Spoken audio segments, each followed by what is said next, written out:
இன்றைய அரசு அறிவிப்புகள் மற்றும் இன்றைய தலைப்பு செய்திகள். தாவகவில் இணைந்த கம்யூனிஸ்ட் மகேந்திரன். அரசியல் களம் சூடுபிடிக்கிறது. கம்யூனிஸ்ட் கட்சியின் மூத்த தலைவரும் ஜெயலலிதாவின் தீவிர விமர்சகருமான மகேந்திரன் தமிழக வெற்றிக் கழகத்தில் இணைந்துள்ளார். சிவப்பு துண்டுடன் இனி தாவகவில் பயணிப்பேன் என்று அவர் அறிவித்தது அரசியல் வட்டாரத்தில் சலசலப்பை ஏற்படுத்தியுள்ளது. பூர்ண மதுவிலக்கு வேல்முருகன் கோரிக்கை. தமிழக அரசியலில் பூர்ண மதுவிலக்கு விவாதம் மீண்டும் தலை தூக்கியுள்ளது. முதல்வர் விஜயிடம் தாய்மாமன் சீராக தமிழகத்தில் பூர்ண மதுவிலக்கை அமல்படுத்த வேண்டும் என தமிழக வாழ்வுரிமை கட்சி தலைவர் வேல்முருகன் வெளிப்படையாகவே வலியுறுத்தியுள்ளார். விஜய் திரிஷா காம்போ ரசிகர்களின் ரியாக்ஷன் என்ன? திரைத்துறையில் எவர் ஸ்கிரீன் ஜோடி என்றால் அது விஜய் திரிஷா தான். சைலண்ட் கில்லர் என திரிஷா கூறிய வார்த்தை இப்பொழுது ரசிகர்களிடையே வைரலாகி வருகிறது. இவர்களின் கெமிஸ்ட்ரி பற்றி ரசிகர்கள் சமூக வலைத்தளங்களில் மீண்டும் விவாதிக்க தொடங்கியுள்ளனர்.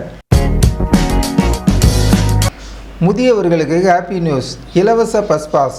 சென்னையில் வாழும் மூத்த குடிமக்களுக்கு ஒரு நற்செய்தி.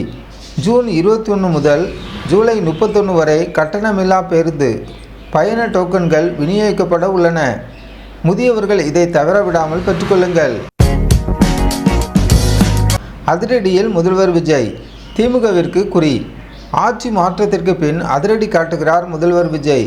செந்தில் பாலாஜி மற்றும் KN நேரு மீதான நடவடிக்கையை தீவிரப்படுத்த ஆளுநரின் அனுமதியை நாட திட்டமிட்டுள்ளதாக தகவல்கள் கசிகின்றன. PF கணக்கு வைத்திருப்பவர்களுக்கு பணம் வரப்போகுது. PF சந்தாதாரர்களுக்கு ஒரு மகிழ்ச்சியான செய்தி. நீண்ட நாட்களாக எதிர்பார்க்கப்பட்ட 8.25% வட்டி தொகை இந்த மாதமே உங்களின் PF கணக்கில் வரவு வைக்கப்பட உள்ளது. உங்கள் அக்கவுண்டை செக் பண்ணி பாருங்கள். மின்சார வாரியத்தின் வெள்ளை அறிக்கை. மின்சாரத்துறையின் நிதிநிலை என்ன? அடுத்த வாரம் அமைச்சர் நிர்மல்குமார் மின்சார வாரியத்தின் கருப்பு பக்கங்களை அம்பலப்படுத்தும் வகையில் வெள்ளை அறிக்கையை வெளியிடப் போவதாக அதிரடியாக அறிவித்துள்ளார். மெரினாவை வியந்து பாராட்டிய பிரிட்டன் பயணி. சென்னை மெரினா பீச் உலக அளவில் பிரபலம். சமீபத்தில் சென்னை வந்த பிரிட்டன் சுற்றுலா பயணி ஒருவர் மெரினாவின் தூய்மையை பார்த்து ஆச்சரியப்பட்டு பாராட்டியுள்ளார். இந்த வீடியோ இப்பொழுது இணையத்தில் ட்ரெண்ட் ஆகி வருகிறது. காங்கிரசிலிருந்து விலகி திமுகவில் இணைந்த ஸ்ரீநிதி. கோவை அரசியலில் ஒரு திருப்பம். காங்கிரஸ் தேசிய நிர்வாகியும் சிங்காநல்லூர் தொகுதி முன்னாள் வேட்பாளருமான காங்கிரஸ் மீது கடுமையான குற்றச்சாட்டுகளை அடுக்கிவிட்டு இன்று திமுகவில் தன்னை இணைத்து கொண்டுள்ளார். அதிமுகவில் அடுத்தடுத்த பரபரப்பு.